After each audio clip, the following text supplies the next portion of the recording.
সুপ্রিয় দর্শক মণ্ডলী, আজকে সংবাদপত্র দেখার আমন্ত্রণ জানাচ্ছি আপনাদের সবাইকে। মঞ্জুরুল ইসলাম মঞ্জু রয়েছেন আমাদের সঙ্গে। স্বাগত জানাচ্ছি মঞ্জু আপনাকে। ধন্যবাদ আপনাকে। বাংলাদেশ প্রতিদিনের শিরোনাম হচ্ছে পথ খুঁজছে ঐকমত্য কমিশন, নারী সংস্কার কমিশনের প্রস্তাব চরম দৃশ্যতাপূর্ণ। মানবজীবন শিক্ষা প্রতিষ্ঠানের নিয়ন্ত্রণহীন বিশৃঙ্খলা দুরবস্থায় 600 বিজ্ঞানী। সমকাল বিএনপি সমঝোতা চায়, ক্ষমা এবং আওতা ঠিক হবে পরে, আওয়ামী লীগের বিচার ও সংস্কারের আগে নির্বাচন হবে না। কালের কণ্ঠ পঞ্চপাণ্ডবে ধ্বংস বিদ্যুৎ খাত, খালেদা জিয়া সোমবার ফিরছেন, সঙ্গে পুত্রবধূ জুবাইদাও। আমার দেশ শাপলা গণহত্যায় মাস্টার মাইন্ড ছিলেন শেখ হাসিনা, খালেদা জিয়া দেশে ফিরছেন সোমবার। কালবেলা বিএনপিকে ভাবাচ্ছে স্থানীয় সরকার নির্বাচন বিতর্ক, খালেদা জিয়ার সঙ্গে সোমবার ফিরছেন জুবাইদাও। দেশ রূপান্তর গণমাধ্যমের জন্য আসছে নতুন অধ্যাদেশ, করিডোরের বিষয়ে সিদ্ধান্ত আসতে হবে সংসদ থেকে। খবরের কাগজ কতটা শিক্ষা হলো 5 আগস্ট থেকে নির্বাচনের দাবি করাটাই যেন অপরাধ। তারেক রহমান। দিনকাল অন্তর্বর্তী সরকারের প্রতি অনির্দিষ্টকালের জন্য সমর্থন রাখা যৌক্তিক নয়, 5 মে দেশে ফিরছেন খালেদা জিয়া। করতোয়া বিরল সীমান্তে পাল্টাপাল্টি আটক, নির্বাচনের সুনির্দিষ্ট রোডম্যাপ চাইলেন তারেক রহমান। আজ 3 মে বিশ্ব গণমাধ্যম দিবস। বিশ্ব গণমাধ্যম দিবসে বাংলাদেশ বিশেষ করে আমরা এই মুহূর্তে কোথায় দাঁড়িয়ে আছি? ধন্যবাদ আপনাকে। বিশ্ব গণমাধ্যম দিবসের যেই রিপোর্ট কালকে যেটা বেরিয়েলো, যেটা আমরা মানে কিছু ধাপ আগায় আছি ইন্ডিয়া, পাকিস্তান এবং আশেপাশের দেশের তুলনায়। এই স্ট্যাটিস্টিকটা আসলে 5 আগস্টের পরবর্তী সময়ের এই সময়টার মধ্যে আমরা কিছুটা আগায় আছি। 16 ধাপে আমরা আগায় আছি। এইটা আমাদের জন্য একটা ইতিবাচক দিক যে আমরা কিছুটা আগায় আছি। কিন্তু আপনি যদি প্রত্যেকটা গণমাধ্যমের একদম ভিতরের অবস্থাটা দেখেন এবং ধরেন, বাংলাদেশে আসলে গণমাধ্যম কখনোই মুক্ত ছিল না এবং কখনোই হস্তক্ষেপ মুক্ত ছিল না। কোনো না কোনোভাবে হস্তক্ষেপ গণমাধ্যমের উপর হয়েছেই। এবং আপনার 74-এ তো গণমাধ্যমের মৃত্যুই হলো। সকল 4টে গণমাধ্যম রেখে সকল গণমাধ্যম বন্ধই করে দেওয়া হলো। তারপরের যে অধ্যায়, সামরিক শাসন, এরশাদের শাসন এবং খালেদা জিয়া শেখ হাসিনার শাসন এবং ইভেন কি 1/11-এর যে শাসনটা ছিল, সেইখানেও বাংলাদেশের গণমাধ্যম কিন্তু কখনোই ফ্রি এক্সারসাইজ করতে পারে নাই। কিছু কিছু মানে বাধা অথবা কিছু কিছু হস্তক্ষেপ চোখে দেখা যায় না, কিন্তু গণমাধ্যমের চেহারায় সেটা ভেসে ওঠে। কিন্তু গণমাধ্যমের কর্মীদের অনেক কথাই গণমাধ্যমের কর্মীরা বলতে চায়, কিন্তু কোনো না কোনো কারণে বলা যায় না। এখনকার যে পরিবেশটা, এই পরিবেশটা অন্য অনেক সময়ের তুলনায় একটু বেটার, কিন্তু তাই বলে আমরা শতভাগ মানে প্রভাবমুক্ত, শতভাগ আমরা স্বাধীন, এটা কিন্তু আমরা বলতে পারি না। এখনও কিন্তু আমাদের উপরে নানা রকম চাপ আছে। কোনোটা হলো দোসর, কোনোটা হলো বিএনপি পন্থী, কোনোটা জামাতপন্থী, কোনোটা এনসিপি পন্থী, কোনোটা সরকারপন্থী, নানাভাবে আমাদেরকে তকমা দেওয়া হচ্ছে। এই তকমার পিছনে আবার নেপথ্য আরও কিছু তকমা আছে। সেটা হলো যাকে পছন্দ করি না তাকে আবার বিজ্ঞাপন না দেওয়ার জন্য বলতেছি সরকারের পক্ষ থেকে। কোনো কোনো জায়গায় দেখা গেছে যে মানে সার্কুলেশন অনুযায়ী 1, 2, 3 সিরিয়াল করে মানে সাপ্লিমেন্টগুলো দেওয়ার জন্য বলা হয়, কিন্তু ঊর্ধ্বতন কর্মকর্তাদের কেউ অথবা দায়িত্বশীল কেউ কোনো না কোনো কাগজের সাপ্লিমেন্ট কেটে বলা হচ্ছে তাকে দেওয়া যাবে না। এটাও তো কিন্তু এক ধরনের চাপ। কিন্তু সেই চাপগুলা সব কিছু মিলিয়েই কিন্তু বাংলাদেশের গণমাধ্যম চেষ্টা করে যতটা সম্ভব স্বাভাবিক থাকার জন্য। কিন্তু স্বাভাবিক ইচ্ছা করলে বাংলাদেশের মতো যে দেশ, আমাদের যে অবস্থা, অর্থনৈতিক অবস্থা, আমাদের সামাজিক অবস্থা, আমাদের আইন শৃঙ্খলার অবস্থা, সব মিলে ইচ্ছা করলে বাংলাদেশের গণমাধ্যম কখনো খুব স্বাভাবিকভাবে একদম মুক্ত বিহঙ্গের মতো চলতে পারবে বা করতে পারবে, এটা আমি মনে করি না। চাপ থাকবেই বাংলাদেশের গণমাধ্যমে, সেটা কখনো দেখা যাবে, কখনো দেখা যাবে না। এই অবস্থায় কিন্তু আমাদের গণমাধ্যম। অন্তর্বর্তীকালীন সরকারের সময় তো চাপ থাকার কথা না। অন্তর্বর্তীকালীন সরকারের সময় আমরা যেই চাপগুলা ওই মানে বিগত 16 বছর দেখেছি যে রকম চাপ, এখনকার চাপটা একটু অন্যরকম। আমি যেটা একটু আগেও বললাম যে অনেক কাগজের মানে সার্কুলেশনের দিকটা অনেক মানে এগিয়ে, কিন্তু সাপ্লিমেন্ট কেটে দিচ্ছে, বলা হচ্ছে তাকে দেওয়া যাবে না। এটাও তো একটা চাপ। বলা হচ্ছে অমুক পত্রিকাকে বিজ্ঞাপন দেওয়া যাবে না, এটাও কিন্তু একটা চাপ। কিন্তু যাদের চাকরি যাচ্ছে তারা তো বিভিন্ন কারণে যাচ্ছে, এবং সরকারের পক্ষ থেকে বলা হচ্ছে। কয়েকদিন আগে একটা ইনসিডেন্ট আমরা গণমাধ্যমে দেশবাসীরাও জানে, 3 জন সাংবাদিকের চাকরি চলে গেছে। এখন সরকারের পক্ষ থেকে বলা হচ্ছে, সরকারের দিকে আঙ্গুল যাচ্ছে, সরকারের পক্ষ থেকে বলা হচ্ছে আমরা এর সাথে জড়িত না। এবং গতকাল প্রেস সেক্রেটারি কিন্তু চিটাগাঙে বলেছেন যে বাংলাদেশের এই সময়ের মধ্যে আমরা কারো চাকরি খাই না অথবা চাকরি খাওয়ার জন্য বলি না, এবং তার এই বক্তব্যটা সরকারের পক্ষ থেকে তিনি বলবেনই, এবং এটাই স্বাভাবিক। কিন্তু যাদের চাকরি গেছে অথবা যারা বিব্রত অবস্থায় আছে তারা জানে কোথা থেকে কি হচ্ছে। কিন্তু এখন আমাদের তুলনায় অন্য অন্য দেশ, ইন্ডিয়া এবং পাকিস্তান, তারা কিন্তু অনেকটা চাপের মধ্যে আছে আমাদের মানে বর্তমান সময়ের মধ্যে। সেই তুলনায় আমরা 16 ধাপ, গত বছরের তুলনায় 16 ধাপ এগিয়ে আছি। এবং গণমাধ্যমের একজন কর্মী হিসাবে আমি মনে করব যে এইটা যদি আরও বেশি আমরা আগাতে পারি, আমাদের গণমাধ্যম যদি আরেকটু স্বাধীন, আরেকটু সাহসী আমরা হতে পারি, সেই সাহসী পরিবেশটা যদি তৈরি হয়, নেপথ্য থেকে যদি ভয় দেখানো না হয়, তখন কিন্তু আমরা স্বাধীনভাবে কাজ করতে পারবো এবং গণমাধ্যমের স্বাধীনতা ভোগ করতে পারবে। সাংবাদিক ইউনিয়নগুলো তো কোনো কাজ করতে পারছে না, দেখছি না। সাংবাদিক ইউনিয়নগুলো পারবে না এই কারণে বাংলাদেশের সাংবাদিক ইউনিয়ন আপনার 95-এর আগে ঐক্যবদ্ধ সাংবাদিক ইউনিয়ন ছিল। তখন কিন্তু যে কোনো ইস্যুতেই, গণমাধ্যমের যে কোনো ইস্যুতেই কিন্তু সাংবাদিক ইউনিয়ন, সেটা আওয়ামীপন্থী হোক, বিএনপিপন্থী হোক, জামাতপন্থী হোক, একটা ইস্যুতে কিন্তু সবাই এক জায়গায় দাঁড়িয়ে যেত। এখন কিন্তু সে এক জায়গায় দাঁড়িয়ে যাওয়ার মতো অবস্থায় নাই। আর একটা সময় 95-এর আগ পর্যন্ত সমস্ত মিডিয়া হাউসগুলোতে সাংবাদিক ইউনিয়নের একটা কর্তৃত্ব ছিল, মানতো। কিন্তু মালিকরা সাংবাদিক ইউনিয়নগুলো, ইউনিট যেটা আর কি, ইউনিটগুলোতে একটা কর্তৃত্ব ছিল। এখন সাংবাদিক ইউনিয়নের কোনো কাজ নাই কোনো ইউনিটগুলোতে। এবং কারো কথা, আগে একজন সাংবাদিক ইউনিয়নের একজন নেতা ইচ্ছা করলে যে কোনো একজন সাংবাদিককে কোথাও না কোথাও চাকরিতে প্রোভাইড করতে পারতো, অথবা কারো চাকরি চলে গেলে তার চাকরিটা ঠেকাতে পারতো যাতে চাকরিটা না যায়। এখন কোনো সাংবাদিক ইউনিয়নের কোনো নেতার কথায় কোনো মালিক, কোনো হাউজের চাকরি হবে অথবা কারো চাকরি রক্ষা হবে, এরকম পজিশন কিন্তু এখন আর নাই। সাংবাদিকদের ঐক্যটা যদি ইউনিয়ন পর্যায়ে সাংবাদিকদের মধ্যে বিভেদ ভুলে যদি এক ইউনিয়ন না করা যায়, তবে সেটা আর ফিরে পাওয়া যাবে না। কারণ বিভাজন যত বেশি বাড়বে। সম্পাদক পরিষদেরই বা কাজ কি? সম্পাদকের পরিষদের কাজ কি, সেটা আমি যদি একজন মানে সংবাদকর্মী হিসেবে আপনাকে বলি যে সম্পাদক পরিষদে আপনারা কি করেন? আমি তো কনফিউজড ভাই। আমরা নিজেরাও কনফিউজ যে সম্পাদক পরিষদের কাজটা কি। সম্পাদক পরিষদের আপনারা মধ্যে মধ্যে বসেন, একটা স্টেটমেন্ট করেন বা কোনো ইস্যুতে কথা বলেন, কিন্তু যে ইস্যুতে কথা বলেন সেই ইস্যু কি দূর করা সম্ভব হয়েছে এই পর্যন্ত? বা সম্পাদক পরিষদের কোনো সিদ্ধান্ত কি সকল হাউস মেনে নিয়েছে? এখন পর্যন্ত আমি দেখি নাই কিন্তু এই সাম্প্রতিক সময়ের মধ্যে যে কোনো একটা ইস্যুতে সম্পাদক পরিষদ একটা স্ট্যান্ড নিয়েছে, সেটা সরকার, সাংবাদিক কর্মী অথবা মালিক পক্ষ কেউ মেনে নিয়েছে, এটা আমি দেখি নাই। এখন পর্যন্ত কোনো নজির নাই।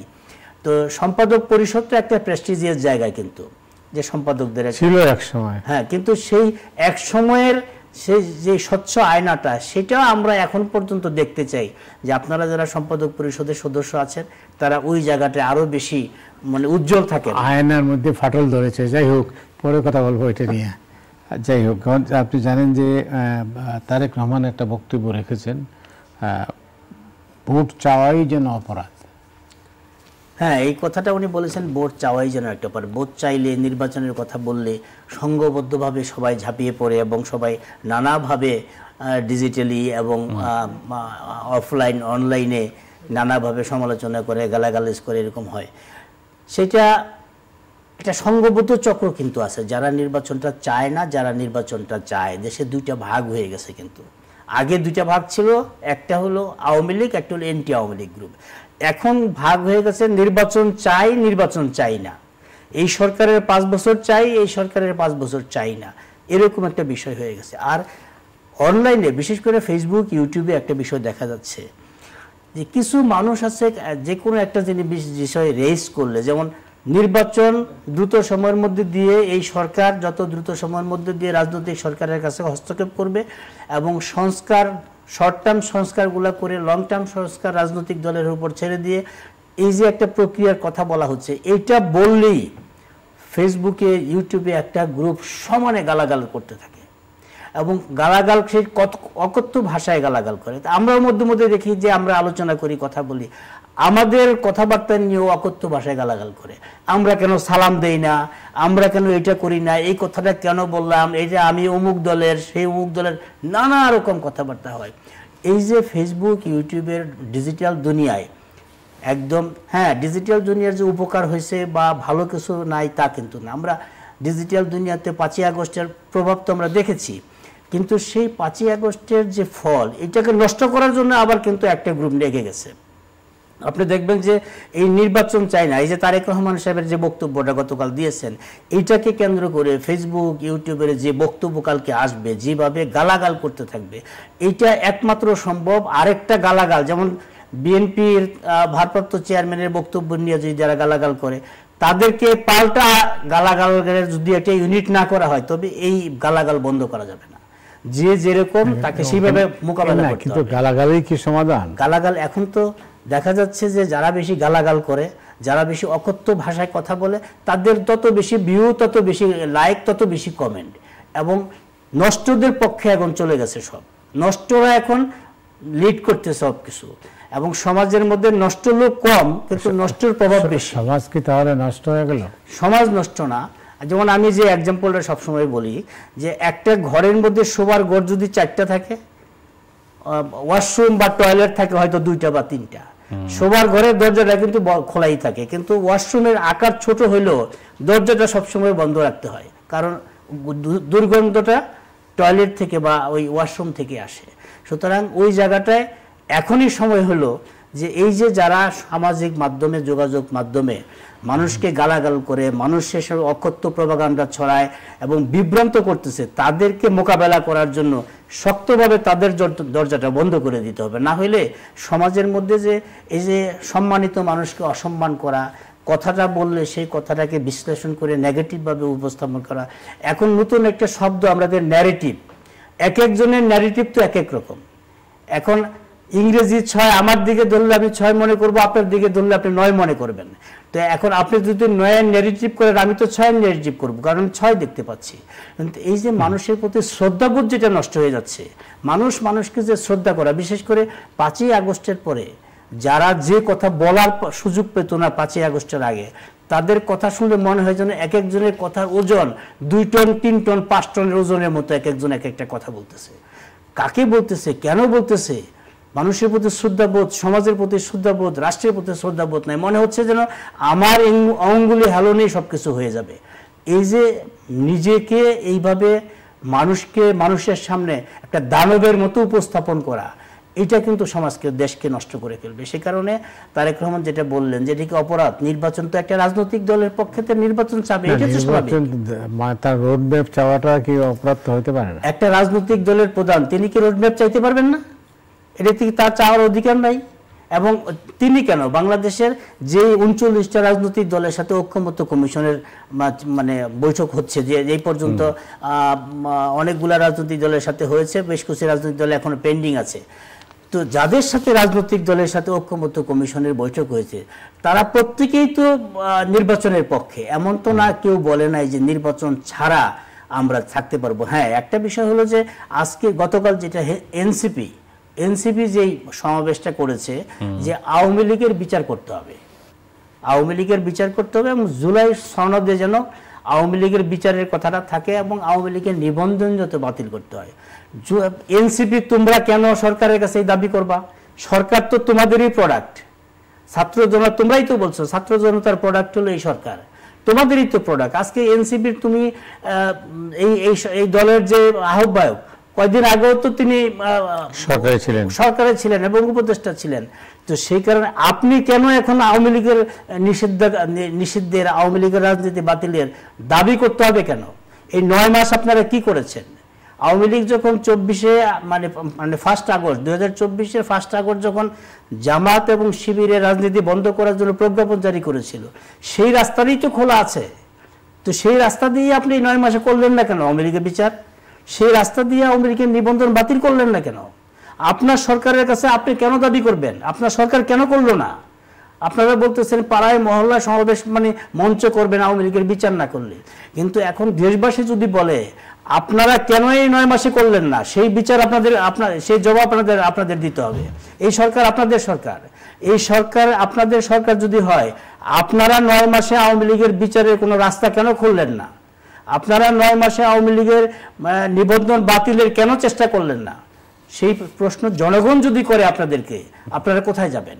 সুতরাং ব্লেম গেম করলে হবে না, যে আপনারা মনে করতেছেন যে আপনারা নিজেরা সরকারকে ব্লেম করবেন আর অন্যরা সেটা বুঝবে না, এত মানে নির্বোধ ভাবার কোনো কারণ নাই। সুতরাং আপনাদেরকেও দায় নিতে হবে, আপনাদের সরকার এবং আপনাদেরকে দায় নিতে হবে। আওয়ামী লীগের এতদিনেও কিছু হলো না কেন? ধন্যবাদ। আপনি জানেন যে শিক্ষা প্রতিষ্ঠানগুলোতে এক ধরনের নৈরাজ্য বিরাজ করেছে, বিশৃঙ্খলা চলছে, বিভিন্ন জায়গায় রাস্তা আন্দোলন হচ্ছে, কিন্তু এই পরিস্থিতিটা কেন হলো? এই পরিস্থিতিটা আমার ব্যক্তিগত অবজারভেশন, আমি যেটা মনে করছি, আমি এটা আগেও বলেছি যে আমি কিছুদিন আগে ঢাকা বিশ্ববিদ্যালয়ের একজন সিনিয়র শিক্ষকের সাথে আমার ব্যক্তিগত একটু কাজে গিয়েছিলাম। আমি ওনাকে জিজ্ঞেস করেছিলাম যে স্যার 5 তারিখের পরে পরিবেশটা কেমন, কিভাবে মূল্যায়ন করছেন? উনি কতক্ষণ চুপচাপ থেকে আমাকে বলছিলেন যে আগে ক্লাসে আমি কোনো স্টুডেন্ট যদি অমনোযোগী হতো বা মানে ক্লাসে অ্যাটেনশন দিত না, তাকে আমি শাসন করার চেষ্টা করতাম, ধমক দেওয়ার চেষ্টা করতাম। এখন ধমক দেওয়ার চেষ্টা করি না। আমি বললাম যে কেন? ভয় পাই, যদি অপমান করে, যদি অসম্মান করে। তো বিশ্ববিদ্যালয়, ঢাকা বিশ্ববিদ্যালয়ের মতো জায়গায় একজন সিনিয়র শিক্ষক যদি এই পর্যায়ে চিন্তা করে, তখন এই বিপ্লবে ক্লাস 7, 6, 7 থেকে শুরু করে ইউনিভার্সিটি পর্যন্ত স্টুডেন্টরা অংশগ্রহণ করেছে। আপনি দেখবেন যে ম্যাক্সিমাম শিক্ষা প্রতিষ্ঠানে, কলেজ থেকে শুরু করে ইউনিভার্সিটি পর্যায়ে কেউ কিন্তু শিক্ষা মানে শ্রেণীকক্ষে ফিরে যায় নাই। ম্যাক্সিমাম শিক্ষার্থী মনে করে তারা নতুন বাংলাদেশ তৈরি করেছে, দেশটা স্বাধীন করে ফেলেছে, সুতরাং তারা সবাই হিরো, তাদেরকে ধরার কেউ নাই, তাদেরকে শিক্ষা দেওয়ার কেউ নাই, তারাই এখন রাষ্ট্র এবং সরকার, ইউনিভার্সিটি সব তারা নিজেরাই চালাবে, প্রত্যেকে যার যার জায়গায় হিরো হয়ে গেছে। কিন্তু আপনি দেখেন যে লিবারেশনের পরে আপনারা যখন ছাত্র ছিলেন, তখন কিন্তু আপনারা যুদ্ধ শেষ করে যার যার শিক্ষা প্রতিষ্ঠানে আপনারা গিয়েছিলেন, কিন্তু এখন এই 5ই আগস্টের পরে, এই বিপ্লব হওয়ার পরে কোনো শিক্ষার্থী, ম্যাক্সিমাম শিক্ষার্থী কিন্তু যার যার ক্লাসে যাচ্ছে না। আন্দোলন করা হচ্ছে কেন? শিক্ষক মার্কস কম দিয়েছে, কেন পাশ করে দেয় নাই, সেই জন্য ছাত্র, অভিভাবক, মানে সন্তান এবং বাবা মা, তারা সবাই রাস্তায় নেমেছে যে কেন তাদের পাশ করে দেওয়া হয় নাই, কেন বিনা পরীক্ষায় ছাত্ররা পাশ করবে না। এই আন্দোলন কিন্তু বাংলাদেশে হয়েছে। শুধু তাই না, কয়দিন আগে দেখেন চাকরির পরীক্ষা, পিএসসির চাকরির পরীক্ষা, ক্যাডার সার্ভিসের চাকরির পরীক্ষা, সেটা ছাত্ররা ঠিক করবে যে পরীক্ষাটা কখন হবে। এই যে পলিটেকনিকের যে আন্দোলনটা, সব মিলে একটা সেক্টর আপনি পাবেন না, একটা শিক্ষা প্রতিষ্ঠানের পরিবেশ আপনি পাবেন না যেই পরিবেশে মানে পাঠদানের পরিবেশ আছে, যেই পরিবেশে ছাত্র শিক্ষকের সম্পর্কটা আগের জায়গায় আছে। তো ছাত্র শিক্ষকের সম্পর্কটা যদি যতক্ষণ পর্যন্ত আগের জায়গায় না যাবে, শ্রদ্ধার জায়গায় না যাবে, এবং ছাত্র শিক্ষকের সম্পর্কটা সেই মানে আন্তরিকতার জায়গায় না যাবে, ততক্ষণ পর্যন্ত এই শিক্ষা প্রতিষ্ঠানে কোনো শৃঙ্খলা ফিরে আসবে না। কারণ এখন ছাত্ররা চাইলেই যে কোনো মানে প্রিন্সিপালকে, যে কোনো শিক্ষককে কলেজ থেকে বা ইউনিভার্সিটি বের করে দিতে পারে। কয়েকজন শিক্ষার্থী যদি একসাথে হয় যে এই শিক্ষককে আমরা বের করে দিব, কয়েকজন মিলে কিন্তু একটা আন্দোলন করে দিতে পারে। যে কোনো একটা অভিযোগ একজন শিক্ষকের বিরুদ্ধে কিন্তু করে দেওয়া যায়, এবং করলে পরে ওই শিক্ষকের পক্ষে কিন্তু আর কেউ দাঁড়াচ্ছে না। কারণ দাঁড়াইলেই মনে করে যে যদি ফ্যাসিস্টের দোষর হয়ে যায়, কেউ আর দাঁড়াচ্ছে না, এবং প্রশাসনে এটা নিয়ে কেউ কথা বলছে না। একজন শিক্ষককে ক্লাস থেকে টেনে, তার চেয়ার থেকে টেনে ক্লাসরুম থেকে বের করে দেওয়া, এটা তো সাংঘাতিক রকম একটা খারাপ জিনিস। হ্যাঁ, যদি কোনো শিক্ষক বিগত আমলের অসম্ভব রকম ওই সরকারের দোষর থাকে, যা লেজুর ভিত্তি করে থাকে, তারা অন্যভাবেও কিন্তু মানে নতুন একজন উপদেষ্টা নিয়োগ করা হলো, তাদের অবস্থা তো কোনো পরিবর্তন লক্ষ্য করছে না। দেখছি না তো, কারণ শিক্ষার পরিবেশ এবং সব কিছু মিলিয়ে কোনো অবস্থার কোনো পরিবর্তন দেখছি না। শুধু শিক্ষা কেন, আপনি গত 9 মাসে আমরা তো আশা করতেছিলাম যত দিন যাবে পরিবেশ পরিস্থিতি তত বেশি ভালো হবে, কিন্তু পরিবেশ তো ভালো হচ্ছে না। আপনি ব্যবসায়ীদের সবাই মানে ব্যাংক অ্যাকাউন্ট জব্দ, শেয়ার জব্দ, এটা জব্দ সেটা জব্দ করছেন। যে সমস্ত ব্যবসায়ী বাংলাদেশে ইনভেস্ট করেছে, শত শত কর্মী কর্মসংস্থান করেছে, তাদেরকে এটা করছে। কিন্তু যারা বাংলাদেশ থেকে টাকা লুট করে নিয়ে গেছে, যারা এখানে কোনো ইনভেস্ট করে নাই, যাদের কোনো ইন্ডাস্ট্রি নাই, তাদের ব্যাপারে আপনারা এখন পর্যন্ত দৃশ্যমান কিছু করতে পারলেন না। তাদের টাকা ফিরে আনা বা তাকে বিদেশ থেকে ধরে নিয়ে আসা, দৃশ্যমান কিছু করতে পারেন নাই। তো আমরা তো দেখতেছি আস্তে আস্তে অবনতির দিকে যাচ্ছে। যেই ব্যবসায়ীরা আপনার ব্যবসা পরিবেশ ঠিক করার জন্য একটা বিনিয়োগ সম্মেলন করবেন, বিনিয়োগ সম্মেলনটা কি, বিদেশিরা আপনার এখানে বিনিয়োগ করবে। তো দেশীয় বিনিয়োগকারীরা যদি আপনার এখানে পরিবেশ না পায় যে সে যে বিনিয়োগ করছে সে তার বিনিয়োগটা স্বাভাবিক থাকবে, সেই পরিবেশটা যদি না চায়, আমরা যখন বিদেশি বিনিয়োগের জন্য সামিট করলাম তারপর থেকে ইন্ডাস্ট্রিতে গ্যাস নাই, বিদ্যুৎ নাই। তো গ্যাস বিদ্যুৎ পরিবেশ যদি না থাকে, যদি সাপ্লাই আপনি না দিতে পারেন, তবে আপনি বিদেশিরা এখানে ইনভেস্ট করবে সেটা ভাবার কোনো কারণ আছে? আমি তো মনে করি না। দেশীয় বিদেশি দুই গ্রুপের সাথে যদি আপনি মিল না থাকে, বাংলাদেশে তো বিনিয়োগ হবে না। শুধু সামিট করলেই বিনিয়োগ হবে না, পরিবেশ থাকতে হবে। জি, অনেক ধন্যবাদ আপনাকে। আপনি জানেন যে একটা নারী সংস্কার কমিশন হয়েছিল, সেই সংস্কার কমিশনের সুপারিশ নিয়ে ব্যাপক প্রতিক্রিয়া। আজ দিনের শুরুতে সম্ভবত সোহরাওয়ার্দী উদ্যানে হেফাজতে ইসলামের সমাবেশ আছে, সেই সমাবেশ থেকেই তারা কিন্তু তাদের বক্তব্য দেবেন। এই অবস্থায় তারা বলছেন যে নারী সংস্কার কমিশনের প্রস্তাব চরম দৃশ্যতাপূর্ণ। এটা ওনাদের যে বক্তব্যটা, সেই বক্তব্যটা একদম যথার্থই বক্তব্য। যেই নারী সংস্কার কমিশন যেটা হলো, সেখানে একজন আলেমকে রাখা যেতে পারত, একজন মানে ধর্মীয় আলেম নারী তো আছে, এমন তো না নাই আছে। ঢাকা বিশ্ববিদ্যালয়ের ইসলামী